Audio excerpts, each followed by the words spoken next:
Yo, what up, y'all? It's your boy Rob coming back at you once again with another live stream. So before we get started, you already know what to do. If you're not subscribed to the channel, make sure you hit the bell icon twice. Smash the like button, share this video out to all of your followers, and let's get it cracking. All right, so shout out to everybody who is in the building early. It's good to see each and every one of you. If you guys can hear me okay and see everything on the screen, please give me a thumbs up or a radiation emoji in the chat. If you guys cannot hear me or things are looking bad, give me a thumbs down. While you guys are doing that, I'm going to shout out everybody who is in the building early, all right? Shout out to my man, Jay, the informant. Absolutely, I was late. Thumbs down, you know what I'm saying? And unsubscribe, you know what I'm saying? Facts, because the host was late. Well, the one thing that you know is this. You ain't black. I'm is black, you know what I'm saying? Shout out to my man James Hudson. What's good with it, bro? Good to see you as always. Shout out to my man Greets. Good to see you, Greets. And shout out to my man John Guillory. What's good with it, bro? Good to see you. All right. So I'm gonna try to get this stream done in a timely fashion because I got another stream scheduled at 8:55. And yeah, I should actually, you know what? I should actually schedule it for 9:55. I should you know what? Let me see. I should actually push it back. Let me see something. Because I actually want to get all of this done. You know what I'm actually gonna do? I'm actually gonna push this stream back to 9:55 to give us a little bit of extra time. So I'm doing that right now. All right. So bear with me, ladies and gentlemen. Bear with me. You know what I'm saying? A little bit of dead air time. We'll see how much y'all actually rock with your boy. We'll see how much you actually rock with your boy. You know what I'm saying? All right, so we got that scheduled for 9:55. So this should give us adequate time to finish this stream because I think that this is pretty important. Impromptu, you know what I'm saying? Not expecting a lot of people to be in here. I expect more people to check it out on the replay because it's so early and because it's not, it wasn't scheduled or anything.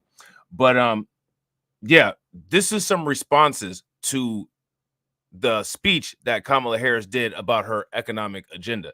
There's a lot of questions, a lot of interesting things going on, a lot of things in this address that people have questions about and that kind of didn't make sense. And we're going to dive into those things. We're going to look at how those things have been critiqued. We're going to look at some other information and we're going to see if we can take any value out of this stuff. All right.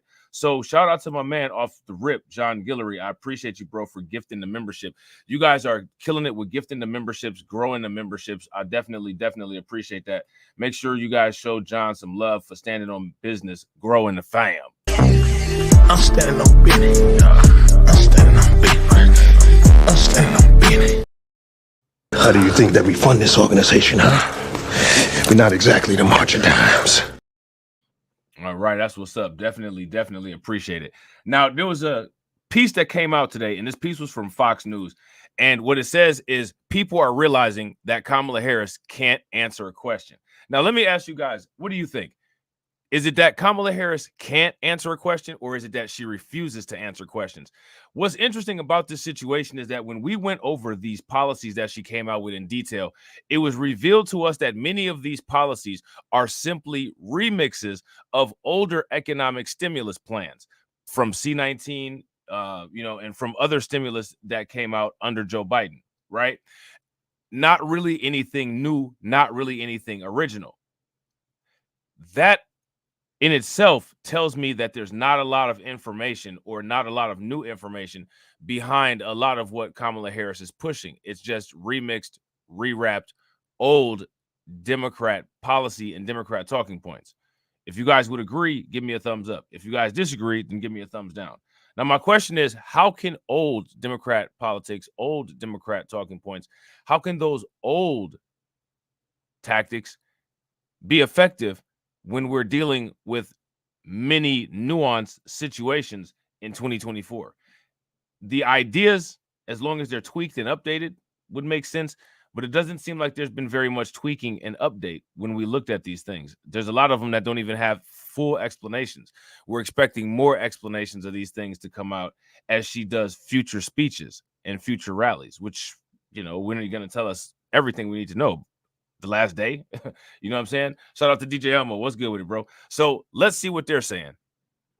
Matt Towery, political analyst and pollster, and Mike Huckabee, Fox News contributor, former Arkansas governor.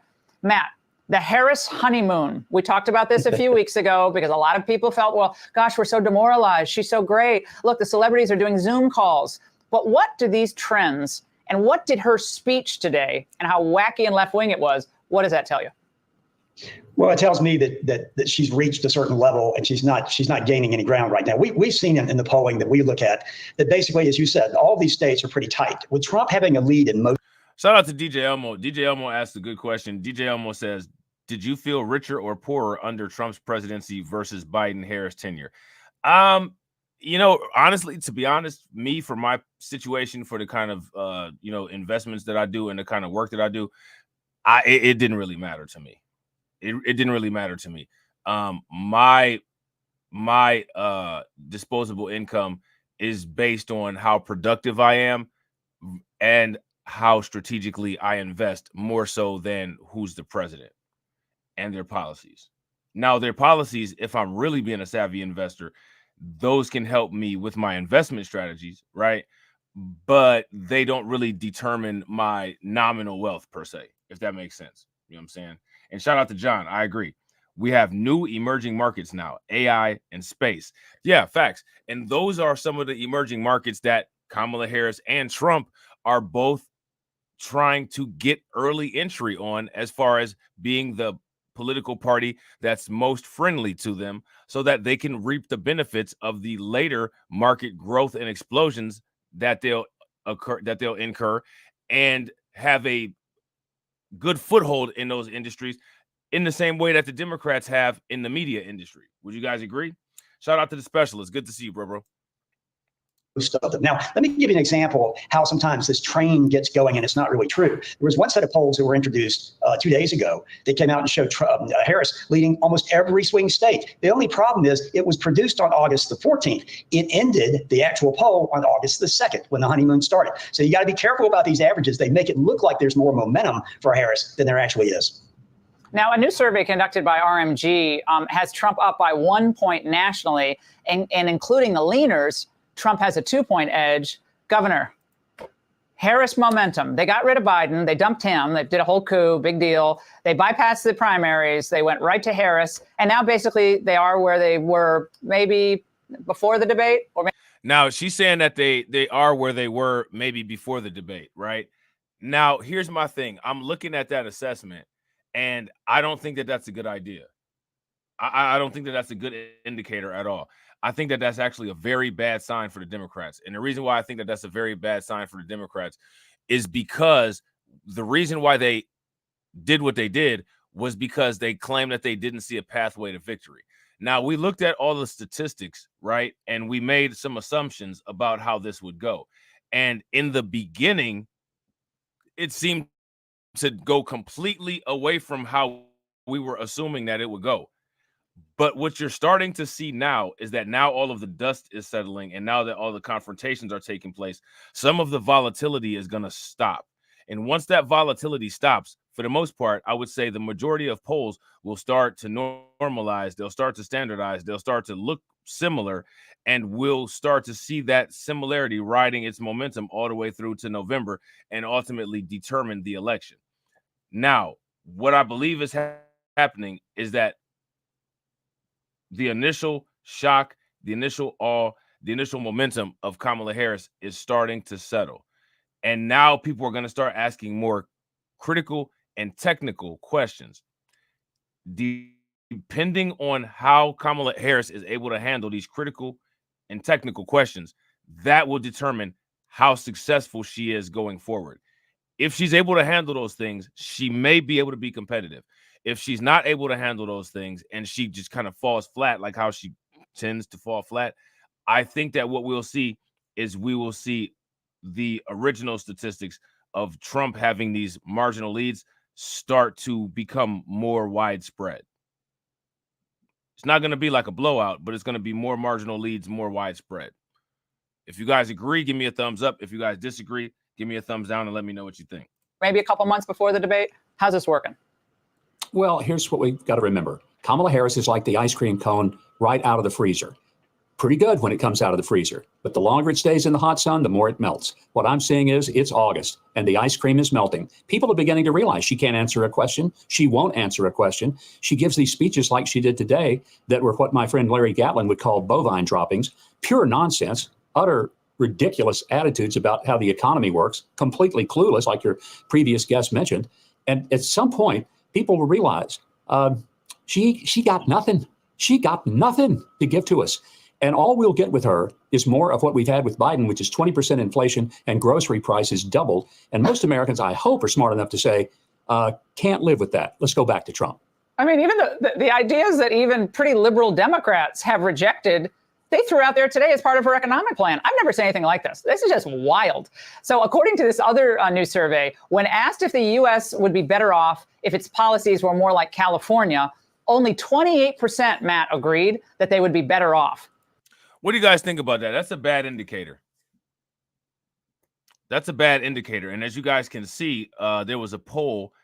Signal conducted this poll from August 6th through August 8th. And it looks like there's a margin of error of 2.53% on this thing. So if Americans don't want the United States to be run like California, my question is, that doesn't really reflect in the polling, does it? So you got to kind of ask that question. How does that work? And real quick, ladies and gentlemen, shout out to everybody that's watching. I really appreciate you guys being here. If you all haven't smashed the like button yet, please take a moment, smash that like button. We got 12 people watching and we got 18 likes. If everybody can bang on that like button and get us to 30, that would be wonderful. But I mean, aren't her policies closer to California's than, let's say, a traditional Democrat's policies, Matt?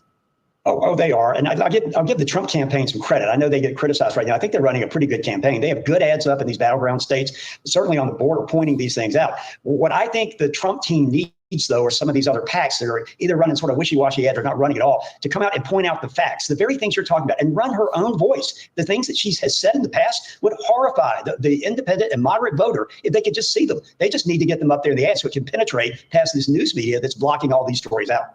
Yeah, we're going to go to the ad wars in the next segment because we have some doozy ads out there that are phenomenal. But let's move on to Twisted Tim.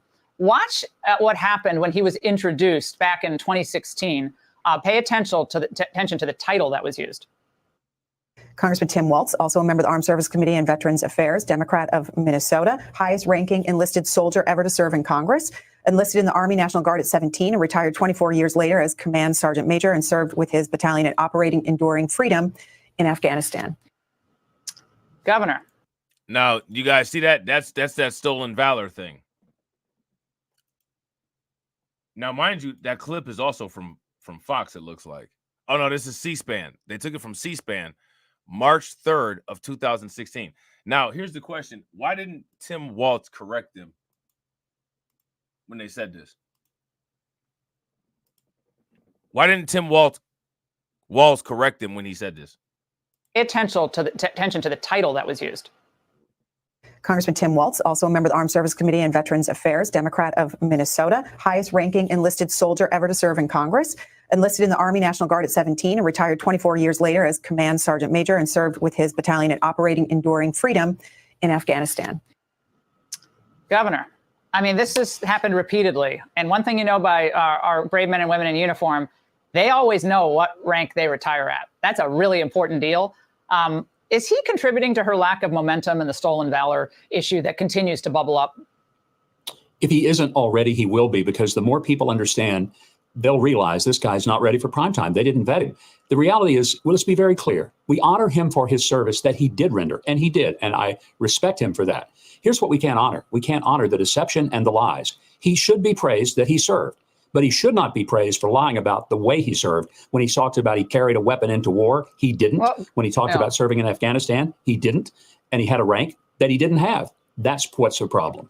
Yeah, when she introduced him, said served with his battalion in Afghanistan. and you're nodding along to the introduction, that's a problem.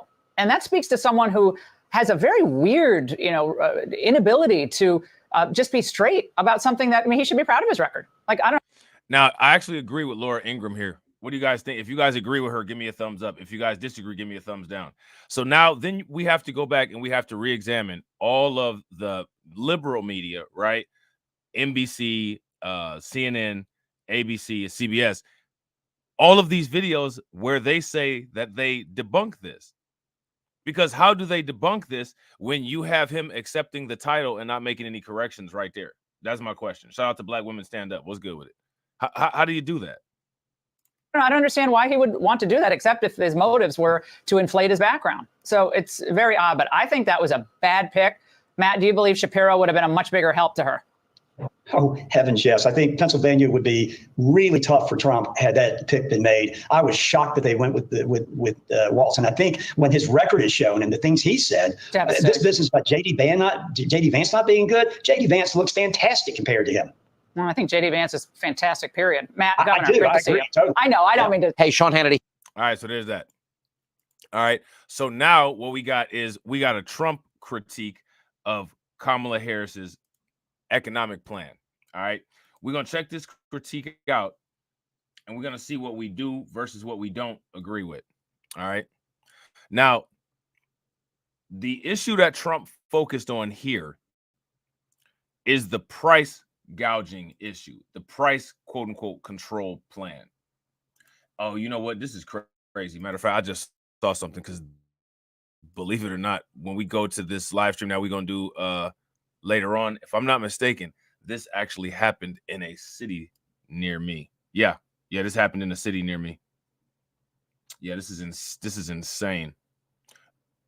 So make sure that you guys watch the stream all the way through to the end and go over to the next one so you guys can see what I'm talking about. Because guess what? I ain't telling you. You got to go and check out the stream. So this is what Trump said right here. Okay. Trump tears into Comrade Kamala's socialist price control plan. Full communist. Now, let me ask you guys this. How do you feel about this plan? Shout out to Tate. What's good with it, bro? How do you guys feel about this plan? Let's see. All right. I don't understand how it works. That's where we left off at yesterday. We left off yesterday like, how does this work? You know what I'm saying? So now here it says Donald Trump on Saturday ripped Vice President Kamala Harris's plan to slap socialist price controls on grocery, saying she's gone full communist. The Republican presidential nominee compared economic proposals to reduce inflation that Comrade Kamala announced a day earlier, which includes cracking down on price gouging, to infamously failed communist plans pushed in Venezuela and the former Soviet Union. Now, again, this is the question that I was asking yesterday. I'm going to ask this question today, and hopefully you guys can help me out with an answer or with a proposal. How do they plan on doing this price gouging control accurately? How do they plan on doing it? Shout out to B1 First. What's good with it, bro? How do they plan to do it? Because to me, it doesn't make sense on how they would get that done. You know what I'm saying? Without actually controlling the prices. With food prices surging more than 20% nationwide during the Biden-Harris administration, Harris, during a North Carolina rally on Friday, unveiled economic policies she'd enact during her first 100 days as president. Now, here's my question for you guys. We know why the food prices surged 20% nationwide. Why did that happen? Why did those food prices surge the way that they did? Let me know in the chat why the food prices surged the way that they did. Now, here's my question. What's to combat the government from not ever taking responsibility for a surge and putting the surge on the seller and forcing the reduced revenue, the reduced income to be the burden of the seller? What are the constraints of when the government will say, you know, this happened as a result of some policies or some things that we did or some, geopolitical issues that were caused by some, trade issues that we might be having. So, we'll just have to take the L on this one. What's to stop them from never taking responsibility? That's my question. And shout out to everybody that's watching. I appreciate you guys. We got 20 people watching and we got 19 likes. If everybody could bang on that like button and get us to 40, that'd be wonderful. So now here it says they include having the Federal Trade Commission. Look at this. They include having the Federal Trade Commission enforce a federal ban on price gouging. How do we know what the price gouging is? Who's going to do the investigation and what's the criteria for that going to be? Shout out to the specialist. The specialist says, I don't trust the government for anything whatsoever. Bro, facts. If you guys agree with the specialist, throw some flames in the chat. Shout out to DJ Elmo. DJ Elmo says food price, Russia and Ukraine war. Absolutely. As well as normal inflation, right? Shout out to B1 First. B1 First says, salute, great subject. Is there a difference between price gouging and inflation? How does that work? It may be a stupid question. No question is stupid, bro. No question is stupid. And I'm glad you asked. Shout out to the comment section. Help B1 First with that question. What's the difference between price gouging and inflation? Because there's a huge difference, right? What's the difference? What's the difference? Shout out to Brain Filter. Brain Filter says carbon tax. When you say carbon tax, what do you mean by that? Can you expand on that a little bit? So now here it says they include having the Federal Trade Commission enforce a federal ban on price gouging that would slap hefty penalties on companies that set exorbitantly high prices. So again, what if these prices are determination of the cost of the good, the final production? How does that work? Who's going to assess that? There's going to have to be some type of auditing. Like this is going to be very labor intensive, and they're going to have some skilled labor. You're going to have either a CPA, some type of auditor, tax accountant, you know what I'm saying? Or, a quality control person. They're going to have to look at the prices and the cost and see if these are economic factors and the cost of a good is fair, or if it's somehow, inflated. Where are they going to get the individuals to do this at? And how are we going to know if they're qualified? How are we going to know if there's partisan bias that comes into this? You know what I'm saying? Me personally, I don't know, man. I don't know how this would be enforced. And it seems to be something that the government could easily weaponize, in my opinion. You know what I'm saying? So now here, what it says is what they are doing is a communist takeover of our country. Trump said of the Harris proposal. Her plan is very dangerous because it may sound good politically. It doesn't to me. This is communist, this is Marxist, and this is fascist. It just doesn't sound good to me. You know what I'm saying? The ex-president also took a few minutes to offer the left-wing Washington Post rare praise for publishing a scathing editorial, ripping Harris for claiming price gouging is causing inflation, and rather than offer a legit plan to fix it, only offering populist gimmicks. Now, I didn't see this, right? But I think we should check it out. What do you guys think? Because again, this, yeah, we should definitely check this out. Because when I first heard about this, I'm asking the question, well, how does this work? You know what I'm saying? And I think that everybody should know how this works. You know what I mean? Shout out to Shatira. What's good with it? Oh, okay. I see what you're saying, Brain Filter. Shout out to Jay. Jay says price gouging is pretty much selling way above fair market price. For example, if the price of bread because of inflation is raised to say $5, price gouging folks will sell above $5. Yeah, here's how I would define it. Price gouging is price creation that is not based on an objective costing model. Price gouging, for the most part, is a price that's designed outside of the cost basis to provide a certain revenue target for the seller. Okay? That can cause the price to increase dramatically above, like what Jay was talking about, the fair market price. Inflation is solely the result of economic conditions and geopolitical conditions. Inflation is not created by the seller. Inflation is created by the greater economy or the greater market. You know what I'm saying? Price gouging is more of an influence based on a costing model to target a revenue from the seller. If you guys, you know what I'm saying, can feel that. You know what I'm saying? What do you guys think?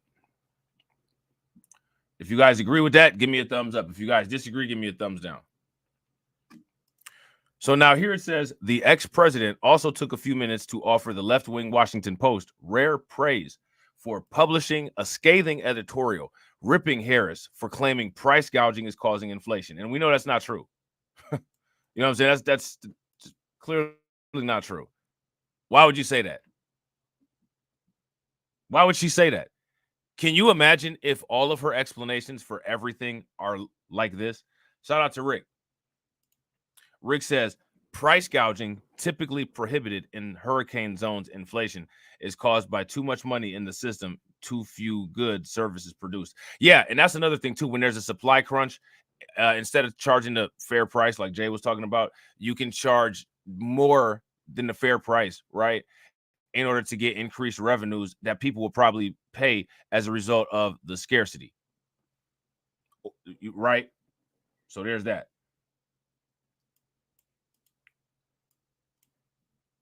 So now here it says Trump's appearance was his 7th this year in the key battleground state where recent polls show a stalemate between him and Harris for Pennsylvania's 19 electoral votes that are up for grabs. All right.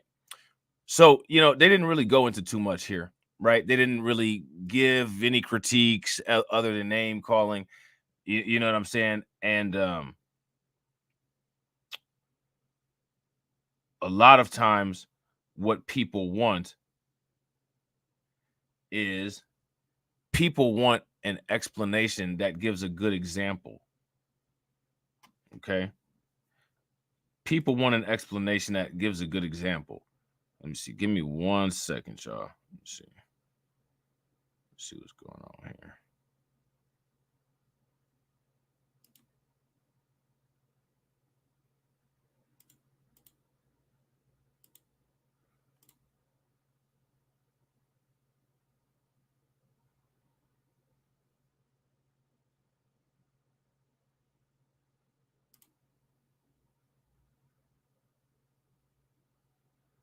If you guys haven't smashed the like button yet, please take a moment, smash that like button. Also, if you guys haven't hit the bell, please take a moment, hit that bell. And also, please share the stream to your social media. All right. Let me see. So we got this right here. All right. I just had to do that real quick. Your boy had to. Shout out to y'all, man. You know what I'm saying? For supporting the channel like y'all been supporting. I had to re-up on the Washington Post real quick. I didn't know that my subscription had ran out. I ain't know my subscription had ran out. You know what I'm saying? Shout out to Cameron Jones. What's good with you, bro? All right, so here's the opinion piece. All right. The times demand serious economic ideas. Harris supplies gimmicks. Now, mind you, this is the Washington Post.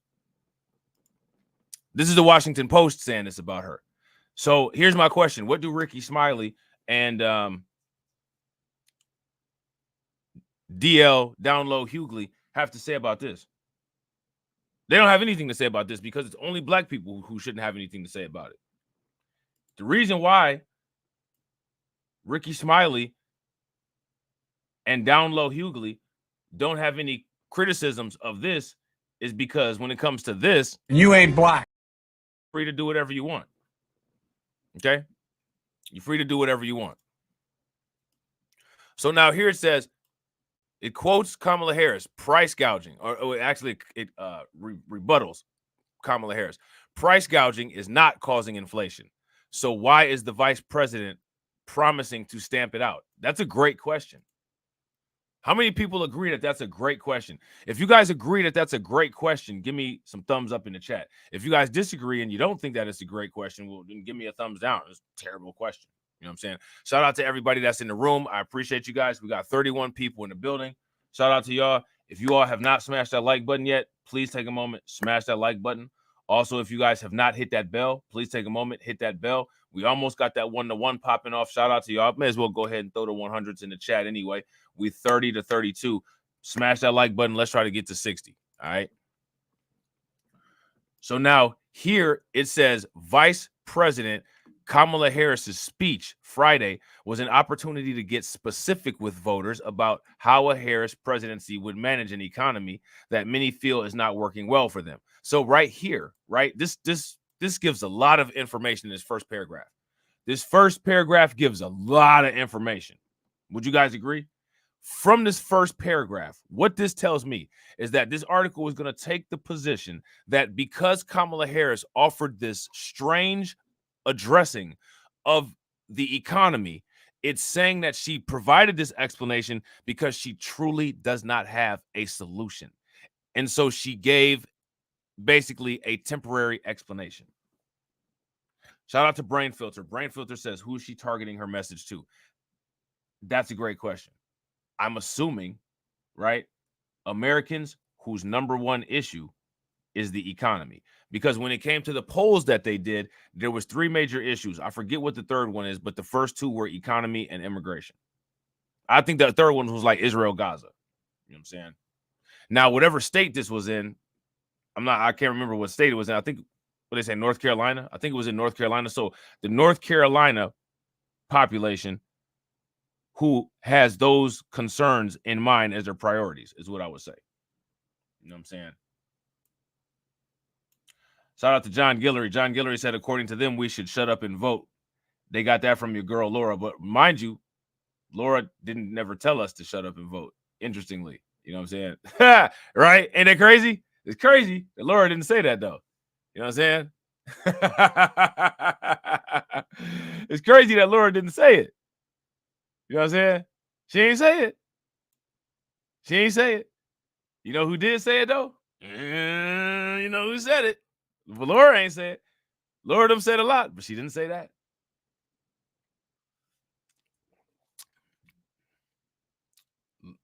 Shut up and dribble. Yeah, you know what I'm saying? She told a basketball player to play basketball. You know what I'm saying? Now, we know why she did it, right? And you know I'm trolling. But she did tell a basketball player to play basketball. She also told a basketball player to shut up and dribble.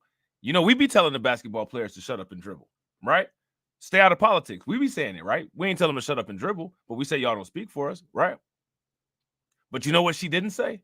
She didn't tell us, the voters, the people who are getting, you know, all of the ad bombardment, the propaganda bombardment. She didn't tell us to shut up and vote. Ain't that crazy? Ain't that something? Ain't that something? Man, listen. They got that predator level WS nowadays. They got the predator level WS, bro. It's like walking through the Matrix and you turn around and Laura Ingraham in a red suit, a red dress, and then when you look back, it's Ricky Smiley waving a Confederate flag in your face. And then that's when Morpheus dropped that truth on you. And this is the last lesson you'll need to know, Neo. Anyone who's still connected to the Matrix can be changed into an agent at any moment. When you see an agent, you run. When you see an agent, you run.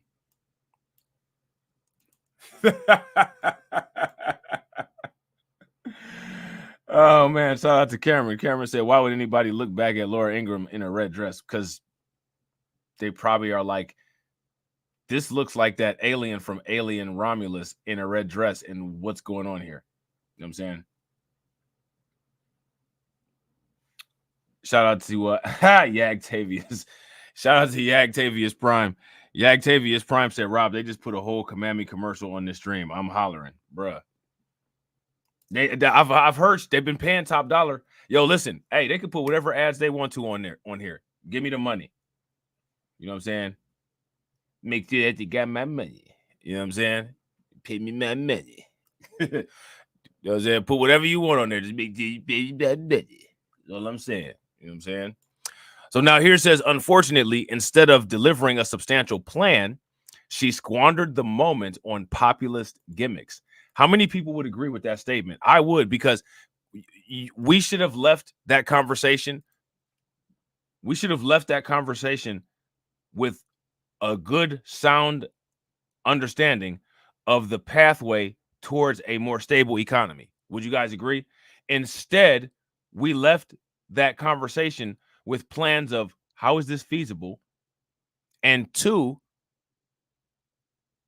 how is this going to even be done? How is this going to work? And how is this going to help anything? Fighting price gouging does most of the price gouging occurs internally. It's the geopolitical conditions that cause inflation, as well as the domestic economic environment that causes inflation. They call it the micro and macro economic environments, right? How is controlling price gouging going to shield prices from micro and macroeconomic turbulence? How's that going to happen? Shout out to KO Kid Fit. Not the KO Kid Fit said, not the alien Romulus. Yo, did you see the alien Romulus? You know what I'm talking about, bro? You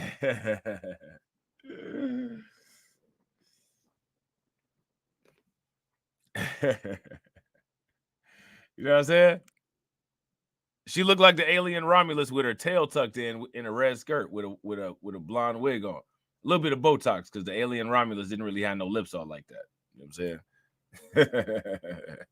So now here it says, Americans are clearly still anxious and angry about the high cost of groceries, housing, and even $5.29 Big Macs. While the inflation rate has cooled substantially since the 2022 peak, an ostensible Biden-Harris administration accomplishment, prices remain elevated relative to the Trump years. All right. So Washington Post, whoever wrote this opinion column, is substantiating the I was eating good under Trump people. Shout out to that. If you're one of those I was eating good under Trump people, throw your American flag in the chat. Or you could throw your black fist up in the air. Those seem to be interchangeable these days. Whichever one you want to do, the American flag or the black fist, or both if you want to. You know what I'm saying? If you're a black American, you know what I'm saying? You do that. Shout out to John Guillory. John Guillory says they say Alien Romulus was the third best alien movie. It was very interesting. I don't know if people saw it. I actually we saw I saw it. You know what I'm saying? And one thing that I thought was interesting about it was it was kind of like a time lapse thing going on. You know what I'm saying? It was like a time lapse thing going on. So you had the people wearing Reeboks. You know what I'm saying? You had the people wearing Reeboks. You know what I'm saying? So, we kind of went back in time a little bit. I think that the setting of that movie was supposed to take place 20 years after 1979. So despite the fact that the movie was recorded, in 2024, the time frame of the movie was supposed to be 1999. I don't know if people were aware of that when they saw the commercials and stuff. You know what I'm saying? But yeah, it's a time lapse. You know what I'm saying? So now here it says it's a real political issue for Ms. Harris. One way to handle it might be to level with voters, telling them that inflation spiked in 2021 mainly because the pandemic snarled supply chains, and that the Federal Reserve policies, which the Biden-Harris administration supported, are working too slow. And then, I don't even know why they don't have Ukraine on there, because let me ask you guys this question. Is the Ukraine-Russia situation a big part of the reason why the economy shot out of control? If it is, give me a thumbs up. If it's not, give me a thumbs down. Yeah, shout out to Greech. Yeah, it was decent. DJ Elmo says, Kamala price gouging. She is attempting to appeal to blue-collar workers and low-income families. Yeah. Mm-hmm. Shout out to DC Precise. DC Precise says quantitative easing and printing 80 to 90% of the dollar supply caused inflation. Facts. So did when they tried to block Russia from, when they sanctioned Russia. I think they severely underestimated how much petroleum Russia supplies to the rest of the world. And that really backfired on the United States. I think that when the United States sanctioned Russia, I believe that that was an indicator to Russia that proved that they've done a adequately competent job of U.S. dollar sanction proofing themselves. You know what I'm saying? I think they passed the test. You know what I'm saying? Real quick, ladies and gentlemen, shout out to everybody that's watching. You guys are killing it, and I really appreciate it. We got 33 people live, and we got 38 likes. Shout out to y'all, man. I appreciate it. If y'all can smash that like button, get us to 70, that'd be what's up. So now here says the vice president instead opted for a less forthright route, blaming big business. She vowed to go after price gouging by grocery stores, landlords, pharmaceutical companies, and others supposed corporate perpetrators by having the Federal Trade Commission enforce a vaguely defined federal ban on price gouging. So again, this is something that people should not be surprised about. And the reason why is this is a leftist. Leftists use big government, big organizations to exercise power through oversight. We're going to exercise our Federal Trade Commission power through creating a vaguely defined rule that we will be able to enforce and bend at our will. Now, here's my question. Is there anyone that has a disagreement with how I explain that? Is that an incorrect explanation, or is that correct? Shout out to Leonard. What's good with it, bro?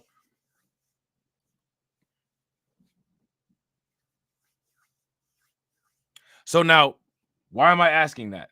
I'm asking that because if this is how she handles this kind of problem, are you okay with this method of handling other problems?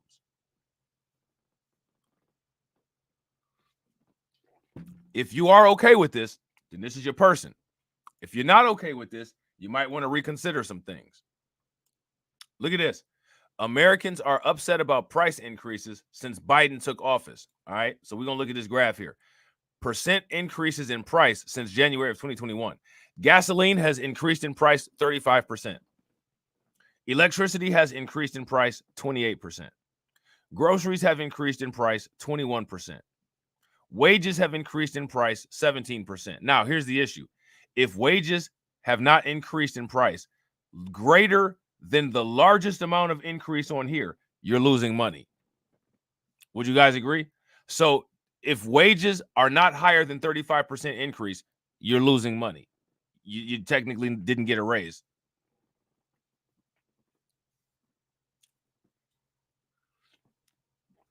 Brain Filter says, why do they dig a hole to fill it? They have to have a problem that they can tell you that they're going to fix. So they use this method called Hegelian dialectic. If you know what Hegelian dialectic is in the comment section, somebody explain it. All right. Home prices are up 16%. Used cars up 14%. Apparel up 10%. Medical care up 8%. How many people are thrilled about those increases? I'm not. Never mind that many stores are currently slashing prices in response to renewed customer bargain hunting. Ms. Harris says she'll target companies that make quote unquote excessive profits, whatever that means. The idea is to make excessive profits. That's the idea, right? You're not in business to be broke. You're in business to make profit. You need profit. It's not grifting. It's not begging. It's not any of that stuff that people try to make it seem normalized to request money for services or to expect money for services. It's literally necessary. If you are a business, money is the food that feeds your business. Some people get more money. Some people get less money. It is what it is. Regardless, the money is food to feed your business. If you all would agree with that, give me a thumbs up. If you all would disagree with that, then give me a thumbs down. Okay? Now, excessive profits. What if you have great logistics? What if you have excellent quality control? What if you have amazing research and development? You have excellent market outreach, and you have a very loyal customer base. All things that lead to very high revenues and very high profits. How does the government determine if these are business practices that have earned you the reward of an excessive profit versus if you're price gouging. What kind of audits are going to be done? What are the criteria? What are the definitions of everything? None of this stuff is defined.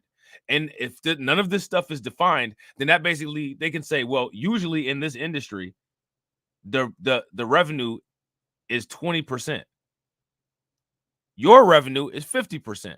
Yeah, you got to be price gouging. We're gonna charge you excessive taxes, and we're gonna charge you fees, and we're gonna bring your revenue down to about 15%. Without any defined reason of why or what any kind of audit explaining why they're doing that. I'm not comfortable with that.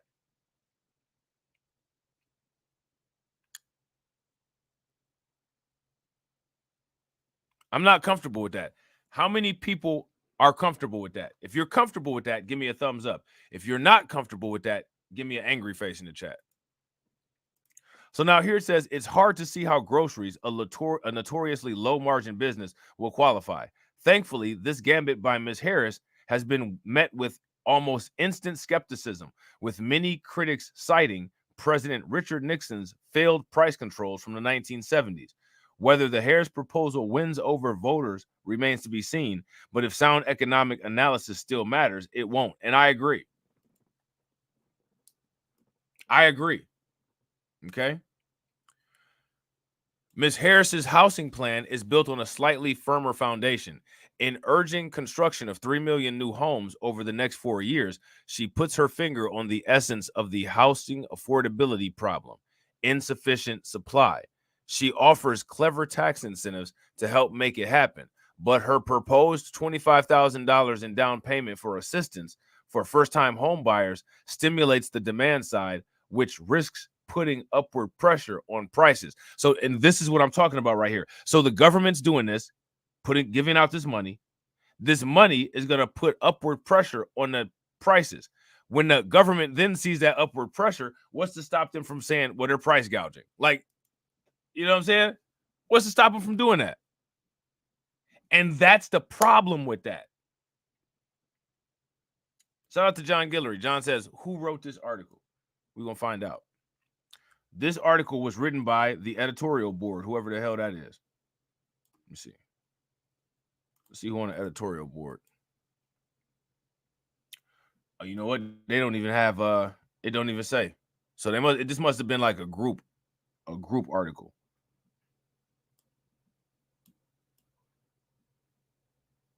Yeah, they scared to put their name on this one. Yeah, we just leave the team name on it. Let them figure it out. You know what I'm saying? We don't want to lose our jobs. You shouldn't have to worry about your job for, having an opinion. Would you guys agree? You shouldn't have to worry about losing your job. But that's the problem when you work app life. If you work in app life, you know what I'm saying, you're going to lose your job for having an opinion. Shout out to my man Torian. What's good with it, bro? You're going to lose your job for having an opinion. That's how it goes. So now here it says, such a measure might make sense if Ms. Harris paid for it by eliminating other demand side housing subsidies, such as mortgage interest deduction, a roughly $30 billion annual drain on federal revenue that benefits many wealthy Americans, but she does not. Okay. Ms. Harris is on firmest ground when she advocates increasing the child tax credit from the current level of $2,000 per kid up to $3,600 per kid for middle class and low income families, and making it easier for these lower on the income scale to access the benefit. These levels were in place in 2021 and resulted in many families being lifted above the poverty line. Assuming it's designed with appropriate work incentives, the child tax credit can be highly effective anti-poverty policy. Now, again, here goes my question. I think that if we're going to talk strictly based on economics, if we talk about economics-based pandering, when do they ever deal with the people who are considered the quote unquote working poor, like people that make between $75,000 and I would say $125,000 a year? When do they ever get any type of incentive other than paying taxes to pay for everybody else? Because that's the worst group of people. I would rather either be super rich or super poor. Those are the best positions to be in. If you're somebody that actually makes a decent amount of money, you're in the worst position. you're in the worst position. You know what I'm saying? So now here it says the child tax credit can be highly effective anti-poverty policy. Ms. Harris also suggested expanding the earned income tax credit for childless, low-income frontline workers, a smart idea that has enjoyed bipartisan support in Congress. She would extend beyond 2025 tax breaks to help Americans of modest means afford to buy health insurance on the Affordable Care Act marketplace. Those tax breaks are part of the reason more than 92% of Americans have health insurance now. Okay. She also wants to expand the government's limited power to negotiate Medicare drug prices and permanently cap out-of-pocket drug spending at $2,000 per year for everyone. Now, here's the thing. I understand this, right?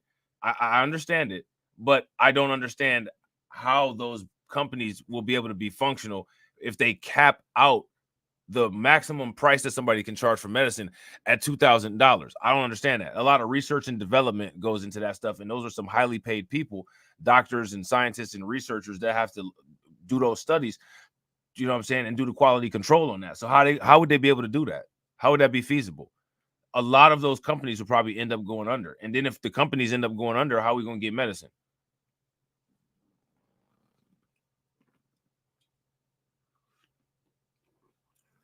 What do you guys think? And again, what we can't ignore is that none of these policies are original policies. Okay? None of these policies are original policies. All of these policies are policies that have been existing already that she took from past bills and updated them, upgraded them, remade and remixed them for her campaign. So there's nothing really original here. So if there's nothing that's really original here, how effective do you all think that these policies would be in dealing with the situations that we have on our tables right now? You know what I'm saying? That's my question. And shout out to the anonymous tip.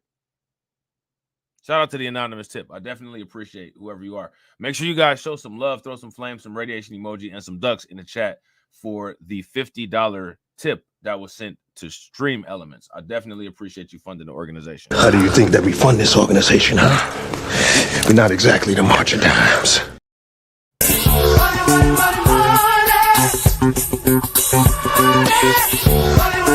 Cash rules everything around me. Queen, get the money. Dollar bill, yo.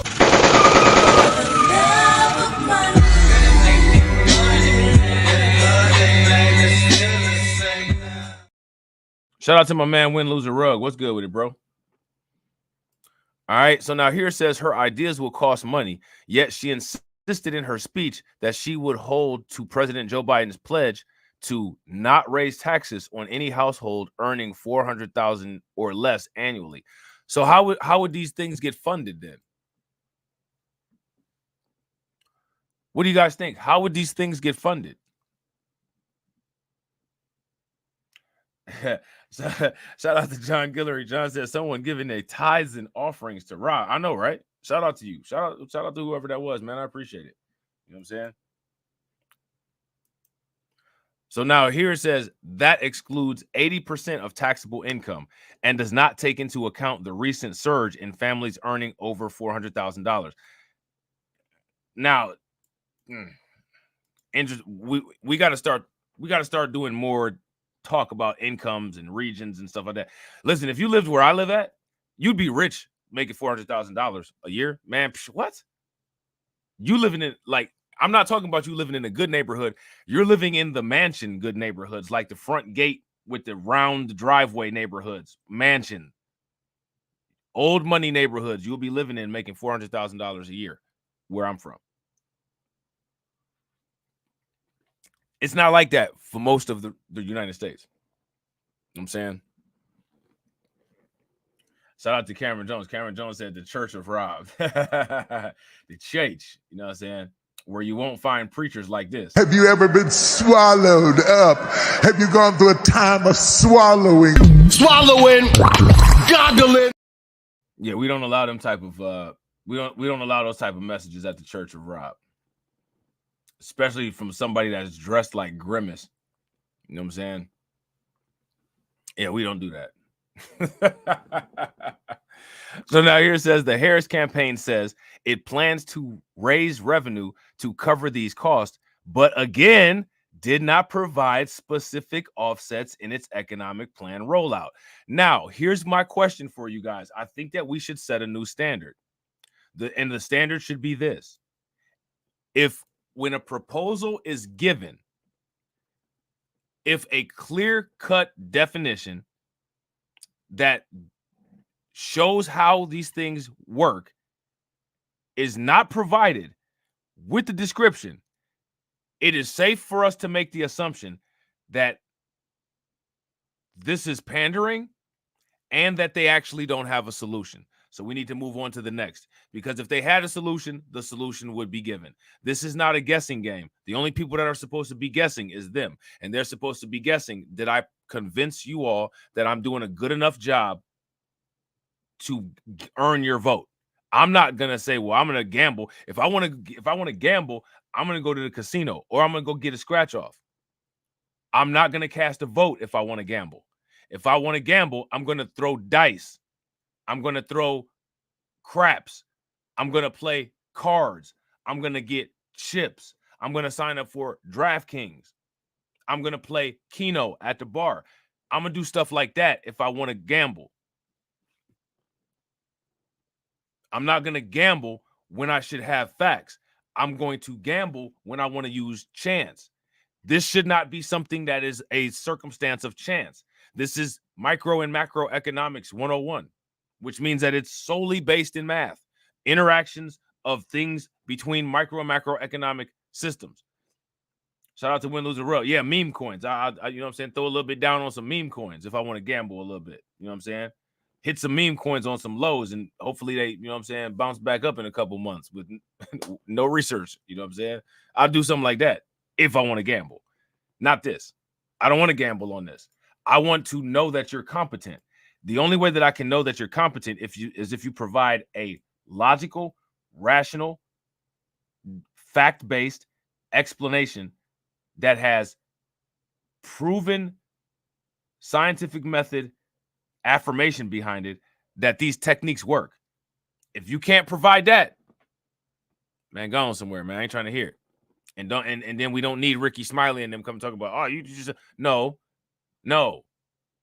We need quality. Shout out to NY State of Mind. What's good with it, bro?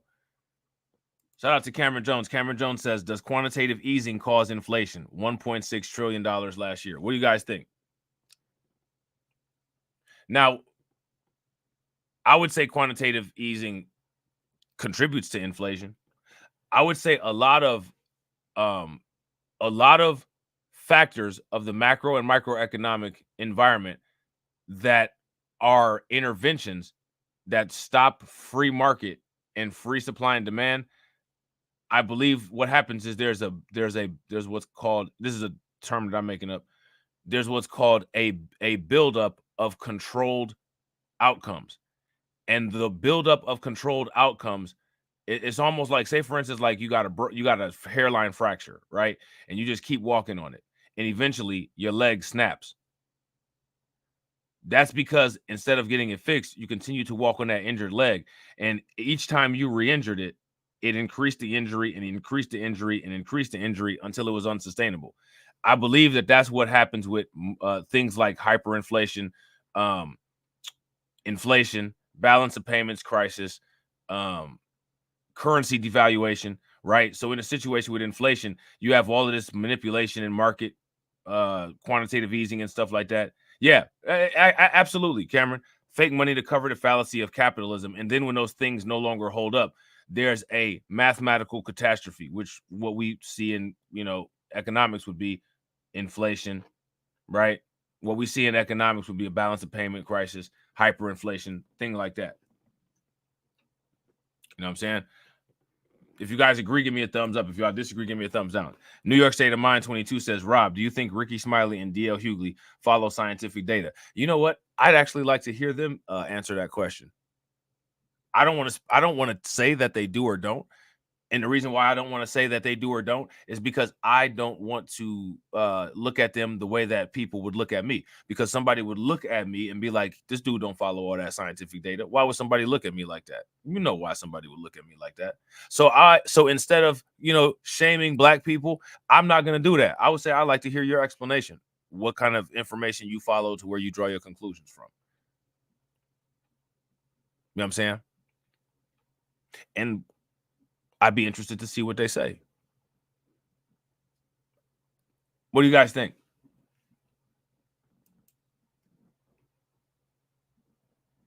That's what I would do. You know what I'm saying? That's what I would do. Shout out to NY State of Mind. NY State of Mind was like, okay, goof response. Oh, damn. Put me in my place. No, look, I'm just messing. I'm just messing with you. Hey, he ain't like that one. You know what I'm saying? I always tell y'all be honest. You know what I'm saying? No, I'm just playing. I always tell y'all to be honest. Hey, goofy ass response.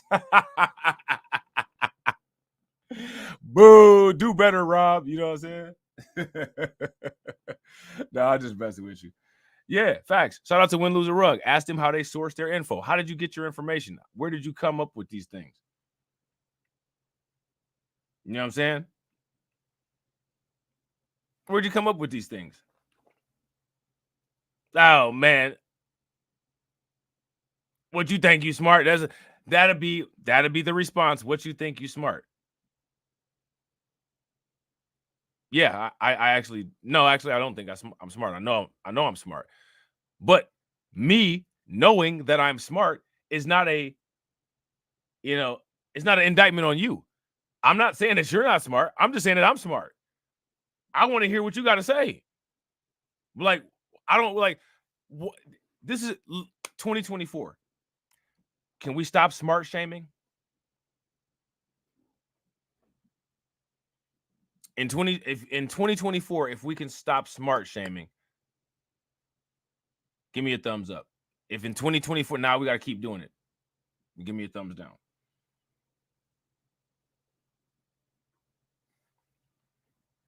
Shout out to Cameron. Cameron said the people that throw the Diddy parties that are allowed to get their careers off the ground called in a favor. Yeah, I would agree.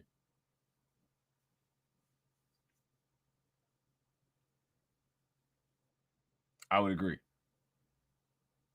You know what I'm saying? I think we need to stop smart shaming. And I don't think it's really everybody. I think it's just people like Ricky Smiley and them. Right.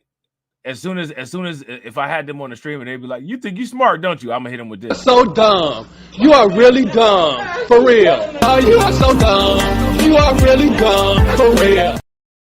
Look, they're gonna get the condescending, the trinity of condescension. So dumb. You are really dumb. For real. Oh, you are so dumb. You are really dumb. For real. Idiots! I'm surrounded by incompetent idiots! I've got morons on my team! You're gonna get the oh, my bad. I didn't mean to hit that, but sure, yeah, absolutely. Make sure that you guys, it's only 99 cents. Join the membership, but I truly didn't mean to hit that. I was trying to hit this. Up, see, it did it again. I need that. You are really dumb for real drop. Yeah, facts, bro. Yeah, facts. Shout out to DC Precise. DC Precise is like, right. That's when they say everything you have is little. I know, right? Little debt. You know what I'm saying? You know what I'm saying? Little fat percentage. You know what I'm saying? You know what I'm saying? Yeah, it is what it is. Just call me Stuart Little. You know what I'm saying? Oh man, that's hilarious. And you just got to be like, it is what it is. Now, see, you get that stoicism, you know what I'm saying? Get that good black pill, man. People won't even be able to bother you. You have to actually start drinking some coffee so that people can actually kind of wake you up a little bit. You know what I'm saying? So now here it says, without them, Mrs. Harris's full plan. Look at this.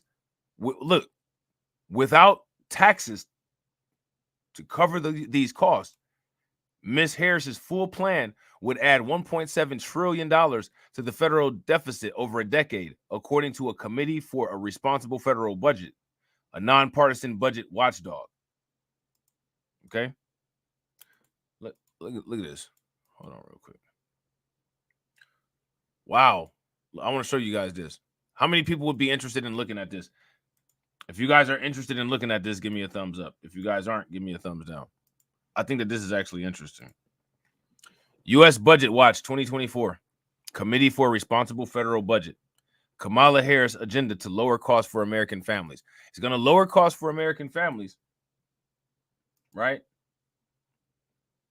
That's what we're going to do. We're going to lower these costs for American families. But what we're going to end up doing in the process is we're going to start bringing up the national debt. We're going to bring it up about $1.7 trillion. What y'all think about that? Shout out to Homeboy on Belly. I don't like that. You know what I'm saying? I don't like that debt too much at all. Shout out to KG. What's good with it, bro? I don't like how that's sounding at all. You know what I'm saying? So now here it says, to be sure, every campaign makes expensive promises that will never come to pass, especially with a divided Congress. Remember Mr. Biden's pledge to make community college for free, even adjusted for pandering standards of campaign economies. However, Ms. Harris' speech Friday ranks as a disappointment. And again, mind you, this is the Washington Post. Now, here goes another one, right? This is another one going in on her. Opinion: when your opponent calls you communist, maybe don't propose price controls. I mean, again, do you guys y'all remember when we looked at this stuff, right? When we initially looked at it, I immediately had a problem with that.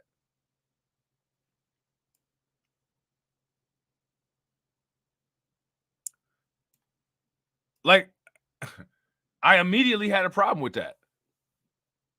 Shout out to NY State of Mind. NY State of Mind said, you seen Candace Owens crashing out? Nah, I ain't see her. I heard about it. Who did I hear about that from? Somebody has said something about she crashed out on a Twitter space or something like that. But if you ask me, she been crashing out. Her entire existence is a crash out. You really hate being black that bad that you crashed out like that in life? Like, your whole life is a crash out. You know what I'm saying?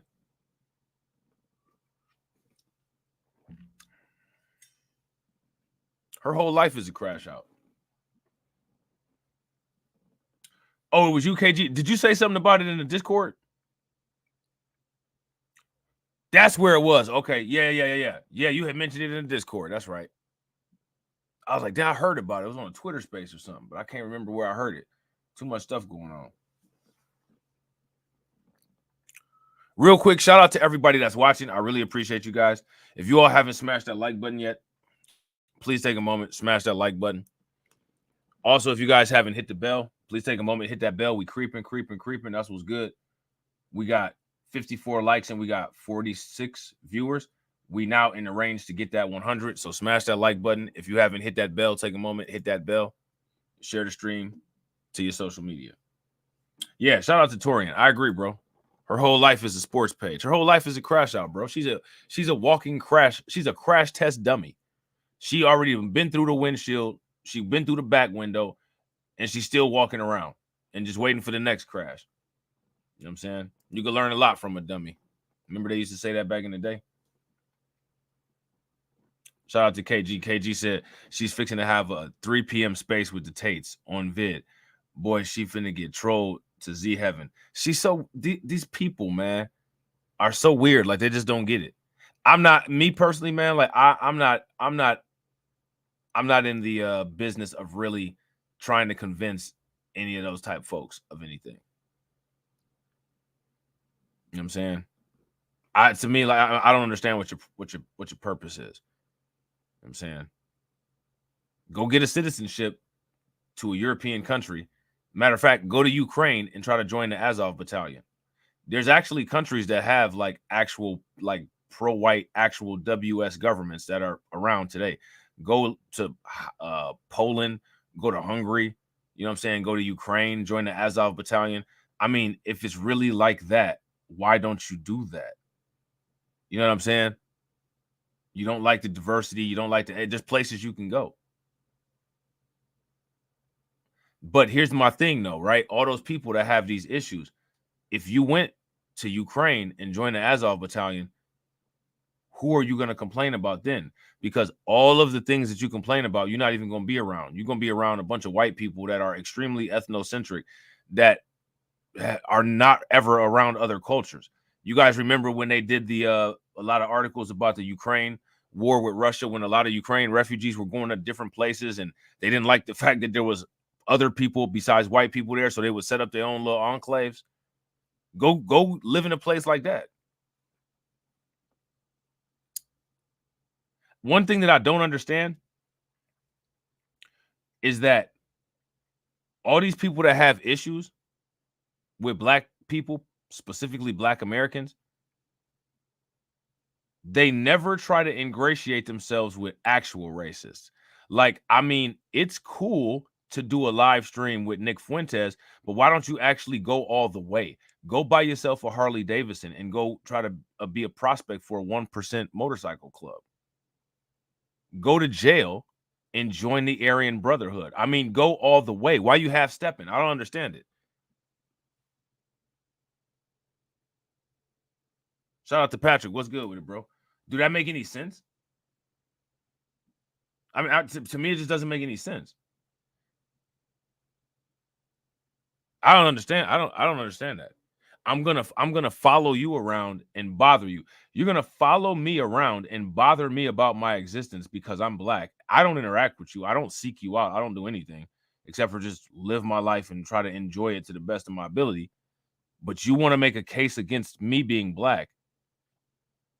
Why don't you go and ingratiate yourself amongst actual white supremacists? I'm not talking about no Nick Fuentes. Like I said, I'm talking about some of them 1% boys. I'm talking about Aryan Brotherhood. There's plenty of them on YouTube. You know how they got the jail sector of people that tell the prison stories? Man, they got a bunch of Aryan Brotherhood prisoners that tell stories. Go over there and tell them you want to holler at them. To me, like, I don't understand. Same with Andrew Tate. Andrew Tate is so upset with his father for making him black. Go get with some people that feel the same way you do. Do you guys notice that? These people would not be able to survive around people that feel the way that they do, because the people that feel the way that they do are going to deal with them the way that they would want to deal with people like that.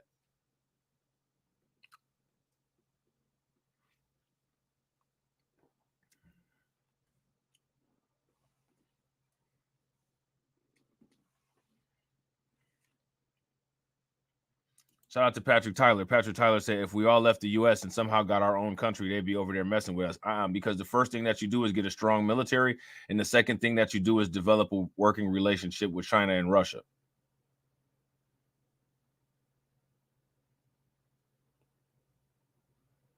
You know what I'm saying? That's the first thing that you do. You join BRICS. Say, what up, China? What up, Russia? Got some new neighbors? And build your military up. You know what I'm saying?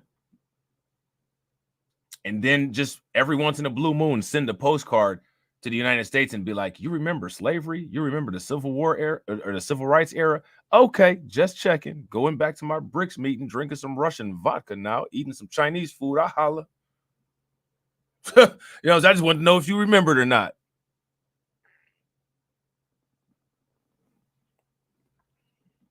You know what I'm saying? Shout out to KG. Yo, I should have Candace Owens be a co-host on them folks over there. What you think she would do? You think she would like those live streams? I don't think she would appreciate them too much. Or survive in the suburbs. Hey, you still hanging in there, Candy? Because I would call her Candy every 5 seconds. I know she probably wouldn't like that, but I'm gonna just call you Candy anyway. You know what I'm saying? Because if Trump said that he was gonna call you something that you didn't like, you would let him do it. So you're gonna let me do it. You're going to let me call you Candy. You know what I'm saying? Now, you're not sweet, but I'm going to call you Candy, though. You know You know what I'm saying? Shout out to Mr. Knock. Mr. Knock says, sounds good. The Africans did exactly what you're saying, Rob, and they still struggle, except for building up a formidable military. They didn't build up a formidable military. And Africa, for real, if you ask me, it's divided to a detriment.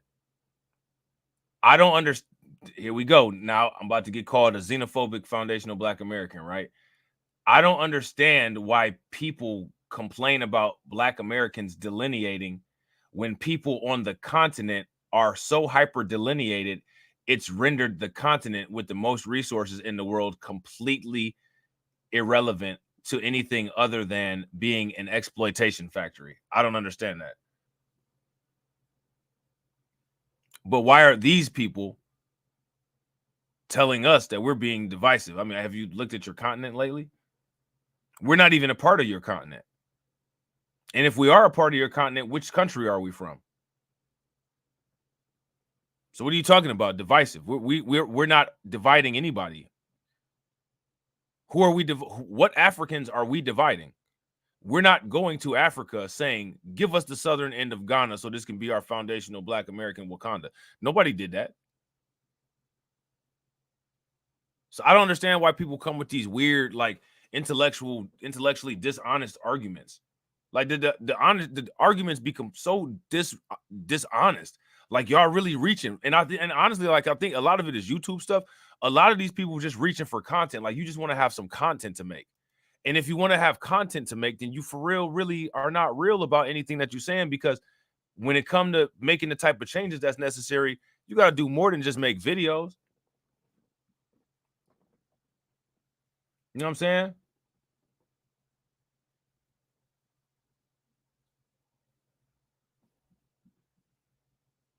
Yeah, shout out to Mr. Knock. Mr. Knock said, do they ran to get outside help in order to get rid of their invader, but the outside help just became the new invader. Right, which is why I said get your military up and do business with China and Russia, not run to them to be your savior, right? That's two different things. You know what I'm saying? I wouldn't, if you run to somebody to be your savior, it's going to kind of be implied that you owe them. This is why you create your power base and only negotiate with what power you can exert until you have more power. I don't think that those countries did a good job with their negotiation. I think they just kind of were like baby birds in a nest waiting for their mom to come back. And you know what I'm saying? Like Russia and China happened to fly by and they were like, oh, you know, we could raise these little baby birds to be some strong birds that'll work for us later on. And that's kind of how that happened. That's a result of them. That's them using bad positioning. You know what I'm saying? You feel me? You feel me? Shout out to Patrick. Patrick said, Rob, they complain because they are here and they need us not to do that because they can't leech off us. Well, again, how'd they get here? They didn't get here the same way some of us got here. It's not, we don't owe them. We don't owe each other anything, let alone owe them anything. And we definitely didn't bring them over here. We didn't sell them into no type of, you know what I'm saying, situation. There was nothing. We have nothing to do with them coming over here. We didn't ask them to come over here and save us. Like none of that. These people who have come over here are coming over here for their own reasons. And the majority of those reasons have to do with unlivable conditions where they're from. None of that has to do with us at all.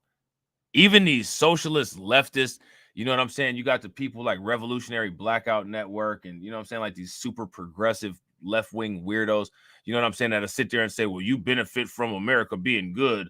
So, you know what I'm saying, like you're responsible for the downfall of all those third world countries. Man, I'm not responsible for a damn thing as far as the third world countries, man. Are you serious? We are Black America is a third world country inside of the United States. And you got the nerve to try to sit there and say that we are a result of the third world country. We're contributing to the third world country. Seriously? Let's talk about how those countries contributed to selling us here and helping building up the industrial base that created the military industrial complex that has caused American imperialism. Why you want to sit there and point to blame? We've been prisoners of war the entire time. You know what I'm saying? At one point, the people that was hustling backwards was commerce, and now they've been demoted. None of that is our problem. We didn't contribute to that. We've been doing the same thing that we've been doing ever since we were here, trying to survive. We didn't get demoted. They did. Which means that at one point they were up more than us and something happened, probably mismanagement, which is one of the reasons why they can't get things together now. You know what I'm saying? So this is what I'm saying about them being intellectually dishonest. Like, don't even attach nothing to us, man. Didn't nobody call for you? Didn't nobody ask you to come here? None of that. You came here for your... That's like if I go and put in a job application and then blame my next door neighbor, like, man, you know what I'm saying? I live in this neighborhood and you here bringing up the price value and like, I got to work all these hours at this job. Like, man, that sounds crazy. It sounds crazy. And nobody should ever validate crazy. Never validate crazy. Reality orientation is always the way.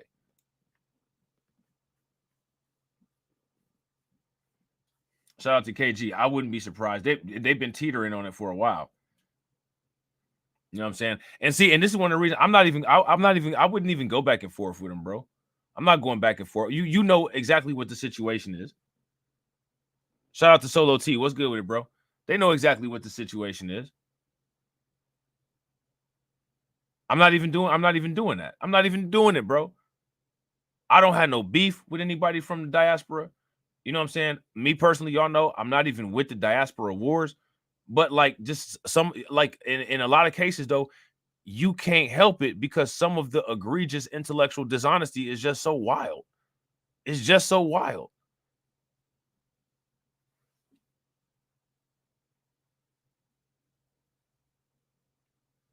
What about this? Is this all kind of just, there's all kind of rebuttals that could be given and could be explored, but they never will get a chance to be given and explored. Shout out to Rick Guillory. Rick Guillory said, "You feel me?" They say that in Louisiana. I know. I forget who I got that from. It was I think it was some rapper from Louisiana. I think it was Master P actually. I heard him on an interview like, "You feel me?" You know what I'm saying? You heard me? Oh man, that's hilarious. Yeah, man. Me personally, man, I would advise people to not even, like, man, stand up for yourself always. You know what I'm saying? Always make sure that you stand up for yourself. But like, man, as far as like wasting time going back and forth, man, I'm not. If you're running from an imploding home and you're trying to tell me how to keep mine stable, I'm sorry. I don't have time for that kind of nonsense. I don't have time for that. You know what I'm saying? I don't have time for that. You got to be kidding me, right? Seriously, like you got to be kidding me. You're joking, right? I'm sitting here seeing all the smoke and dust and implosion and explosion behind you that you're running towards me from, telling me about how I need to get my affairs in order while yours are literally collapsing behind you. Stop. Stop it. Get help. You know what I'm saying? Get help. And then, you know, that's another thing, man. Like, you know, I mean, these people like Kamala Harris, you know what I'm saying? I mean, if you come from places that ain't really doing so good, I mean, how good are you going to do for us in the government? I mean, I don't really know, like, if you come from a failed place, if you should be put in the top position here, because we're the top place. Why should you come from the bottom with no proven, like, you know what I'm saying, cascade of improvement and then lead us? How many people get people that got an F average and get them to be the chair or the vice president or the CEO of a company?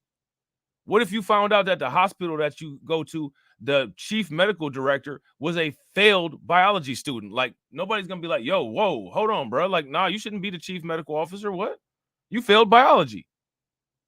Like, you know what I'm saying? Like, if you from one of these places, yo, you've basically failed at social studies. You failed at anthropology. You failed at a lot of social sciences. And now you get to come to the country that's at the top of the world food chain, and you're going to contribute what exactly? You're going to balance the power by bringing us down a little bit? I mean, like what? You know what I'm saying?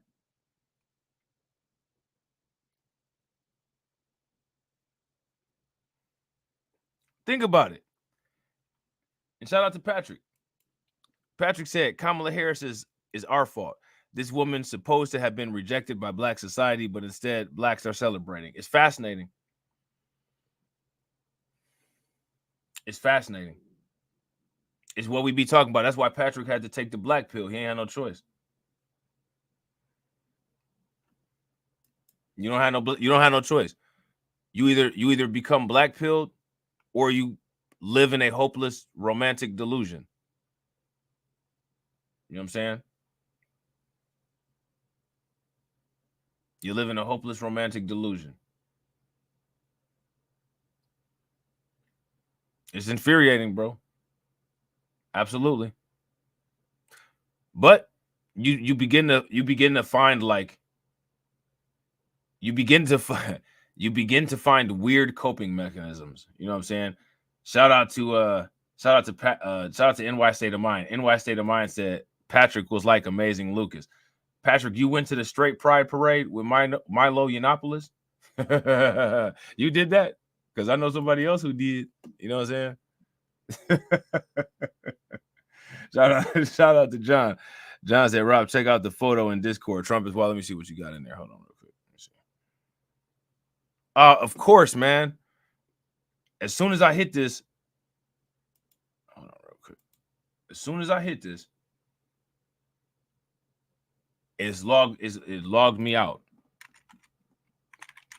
Hold on real quick. Real quick, y'all. If y'all haven't smashed that like button, take a moment, smash that like button. Also, if you guys haven't hit the bell, take a moment, hit that bell, and please share the stream to your social media. Let's see here.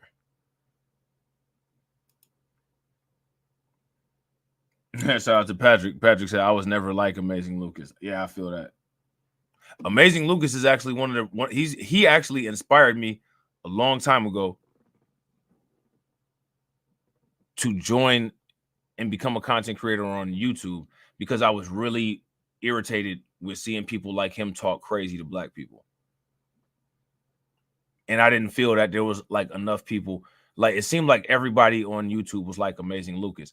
And then by the time I actually got established and grounded in YouTube, like his message was completely different. And I was like, this is interesting. And I've been saying that this is interesting ever since. It's still interesting. The Lucas saga is very interesting. You know what I'm saying? Yeah, this picture is wild. He did some AI art with Kamala Harris looking like the Baroness with this, you know what I'm saying, Soviet Union stuff. Hey, look, they used Russia on Trump. Trump is turning it back on them. You know what I'm saying? Shout out to Sunkiss. What's good with it? New York State of Mind said, I'm joking, Patrick. I'm joking. Chill out, bro. Chill out. You know what I'm saying? So now let's check this out. When your opponent calls you communist, maybe don't propose price controls. Yeah.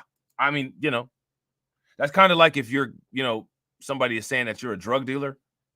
You know what I'm saying? Like, don't be like, well, you know what I'm saying? Let me get these bricks out of my trunk real quick. Like, you know, don't do that.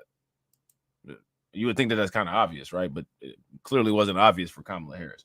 Real quick, shout out to everybody, man. I appreciate y'all. Y'all in here strong. You know what I'm saying? Y'all in here heavy, and I definitely appreciate it.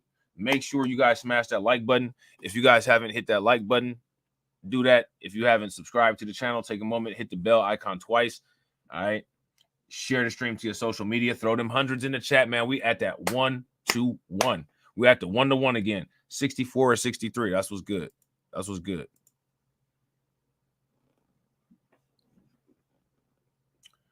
Yeah, I wouldn't disagree with that, Mofax.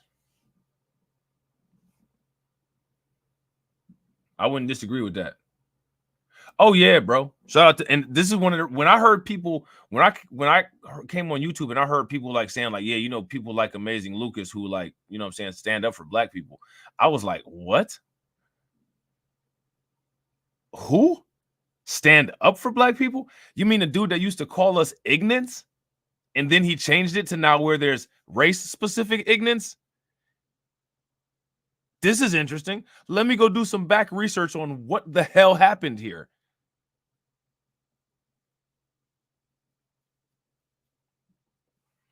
You know what I'm saying?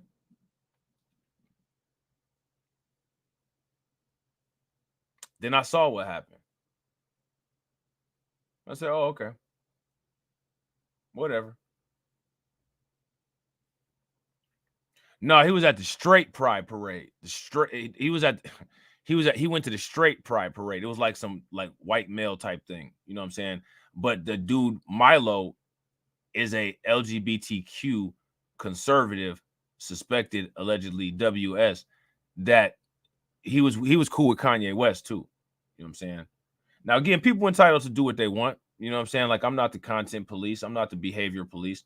You know what I'm saying? But I do pay attention to consistency. And it's just weird, man. It's just weird. You know what I'm saying? To see people like everybody else, you know what I'm saying? It's just the worst people in the world. And you're beyond any type of critiques. You know what I'm saying? Nobody's outside of critique. Nobody's beyond critique.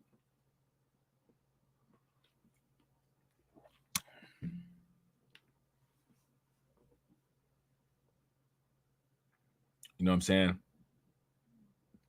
I don't agree with everything that everybody says. You know what I'm saying? But, you know, I don't feel that everybody needs to go about voicing their disagreements that people may have through an outright smear campaign and an attack. I think that when there's disagreements, people should debate the points for accuracy. You know what I'm saying? I don't really see that being done. Also, I don't agree with Tariq Nasheed on everything. I've criticized things that Tariq Nasheed has said before, things that Tariq Nasheed has done. But one thing that I find interesting, though, is just like the pocket watching, right? And the reason why I find the pocket watching interesting is because everybody that pocket watches Tariq Nasheed, none of them give a percentage of their paycheck to some type of, I guess, black cause or pro-black cause. Like, they think Tariq Nasheed should give all his money to. Like, all that stuff that Tariq Nasheed does, he might make money off of, you know what I'm saying, like selling knowledge and all of that. But, I mean, so do colleges. You know what I'm saying? Like, so do the media. So do book companies. And they'll say, well, he's selling this stuff to his community. I mean, don't y'all see white-owned stores in white neighborhoods? What is he supposed to do? Like, eat up all the cost of all this stuff and, you know what I'm saying, like, just volunteer work? It don't make no sense. Those aren't valid critiques. Valid critiques, there are plenty of valid critiques out for Tariq. Absolutely. You know what I'm saying? Don't get it twisted. Like, dude is beyond critique. But, you know what I'm saying? Like, I seen Amazing Lucas in there saying, like, he should spend his money on XYZ. What's stopping you from spending your money on XYZ? You got a nice size YouTube channel where you making over $1 million a year. Go spend your money on XYZ if that's what you want. And, like, if that's something that you want, why are you expecting another dude to make your idea come to life? Go make your idea come to life.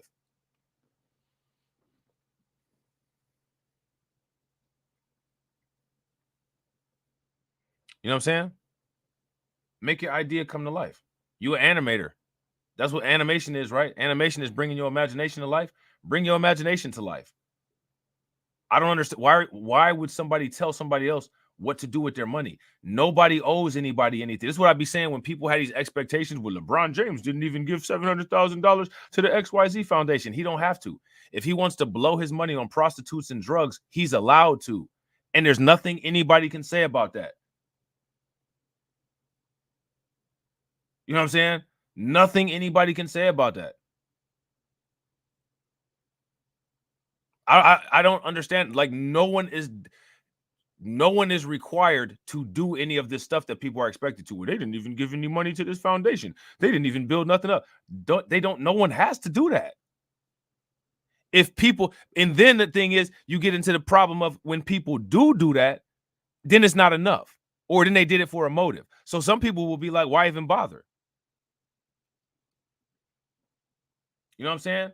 Shout out to Patrick. Patrick said, damn, Rob, we think alike. Said the same thing about Tariq. When he was selling movies, he is grifting the black community. But if we buy a movie from a white, from WB, that's business.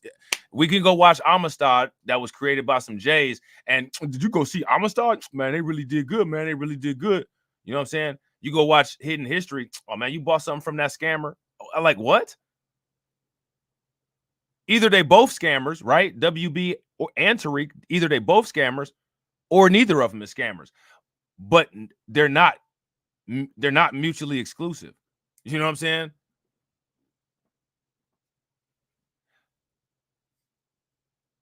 Like, I don't understand. I don't understand sometimes. Like, it just sometimes stuff don't make sense to me. Shout out to Darkstar22.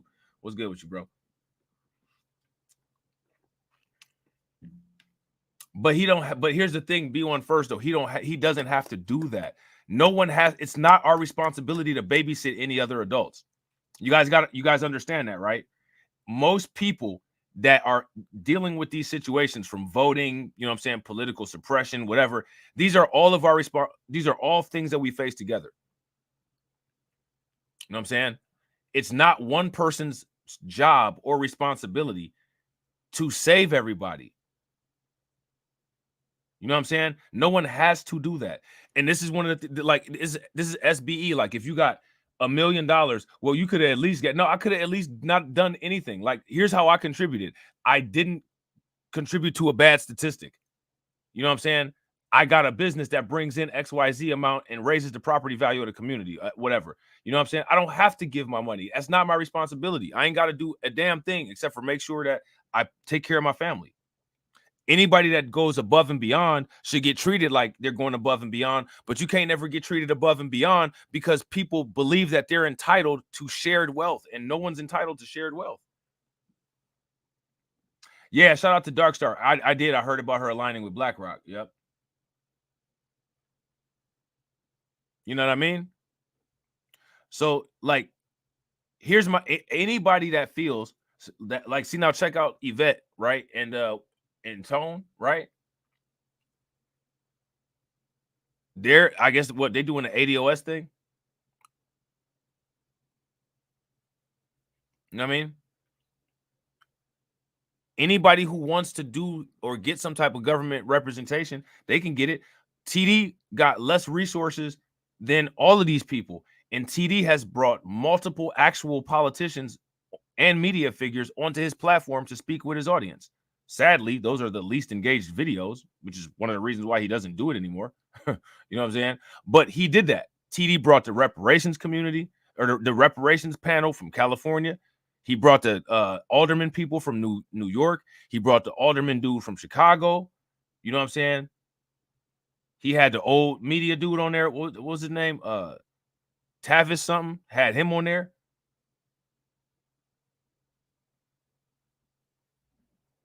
You know what I'm saying?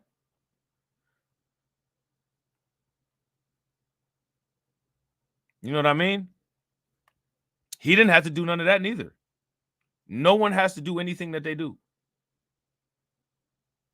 You feel me?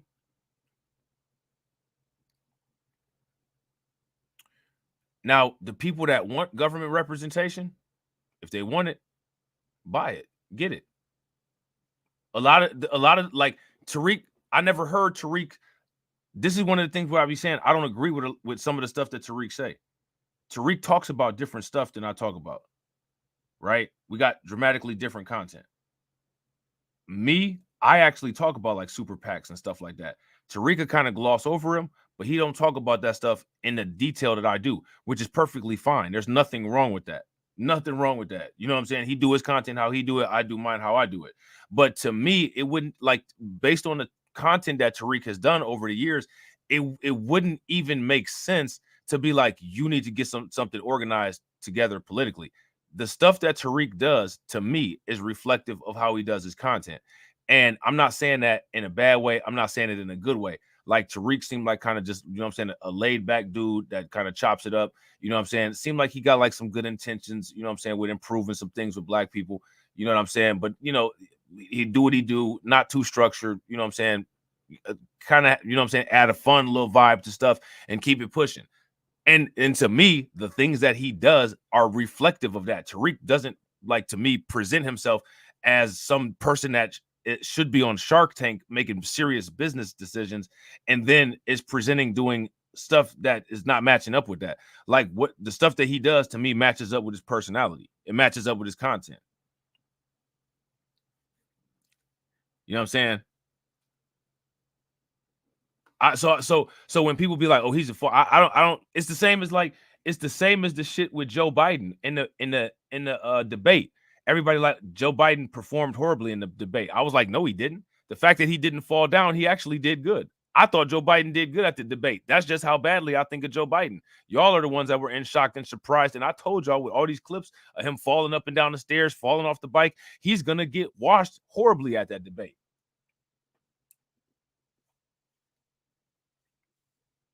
You know what I mean? So, you know, that's just how I feel. You know what I'm saying? I think that everybody got their own lane. You know what I'm saying? And my thing is, when people see something that they want, that's one of the reasons why I believe in autonomy. I believe that people should go for it. I think that that's one of the biggest problems is that it seems like to me, right? Especially using the words that we use a lot of times. One thing that I can't stand is when I hear people be like, they don't do anything for us. This person didn't do anything for us. Like, we wouldn't even accept our own kids expecting us to do everything for them. You know what I'm saying? We the people that brag about like, oh, you know what I'm saying? Like, man, our kids do X, Y, Z by themselves and for themselves. But as adults, we expect other adults to do for us. It's crazy. It doesn't make any sense. Every time I hear they don't do something for us, I get cringe. Nauseated. I want to throw up. We're not babies. We're not helpless.